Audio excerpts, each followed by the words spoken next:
Bonjour et bienvenue à Brief Sport du lundi 22 avril 2024. On commence par la Coupe de la CAF et la deuxième demi-finale entre l'USMA et la RS Berkane n'a pas eu lieu hier au stade 5 juillet. La raison est politique puisque la formation marocaine, entraînée par le Tunisien Mouine Chaabani, a insisté de porter des maillots avec une carte du Maroc, incluant le Sahara occidental, revendiquée par le groupe Polisario et soutenue par le gouvernement algérien. Selon les coulisses, Chaabani a voulu jouer le match, mais le président du club marocain aurait mis son veto et quitté la pelouse.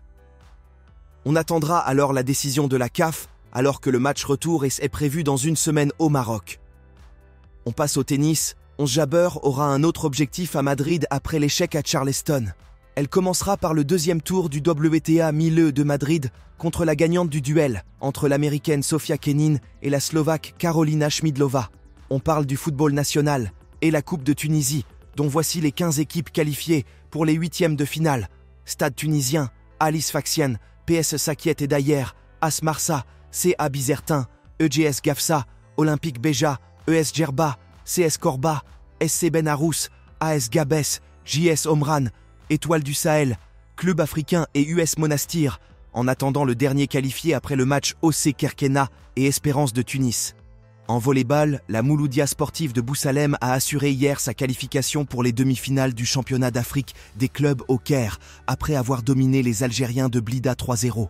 Le tenant du titre affrontera aujourd'hui à 16h Prison du Kenya. En basketball, voici les équipes qualifiées pour les demi-finales de la Coupe de Tunisie Seniors Hommes, US Monastirienne, ES Rades, Club africain et Étoile du Sahel. En Espagne, le Clasico de la Terre entre le Real Madrid et le Barça s'est soldé sur une victoire sur le fil des Madrilènes 3-2. Sur le même score, s'est terminé le Super Clasico argentin en faveur du Boca Juniors en déplacement au Monumental contre River Plate. Au programme de ce lundi soir, le derby de Madonnina à Milano entre l'AC Milan et Inter, à partir de 20h moins quart en direct sur la française beIN Sports 1 et Abu Dhabi Sports Premium 1. On termine par la CAN Futsal et le Maroc, double tenant du titre, a conservé son trophée devant son public, en s'imposant en finale 5-1 contre l'Angola, qui se console avec une médaille d'argent et une qualification au mondial.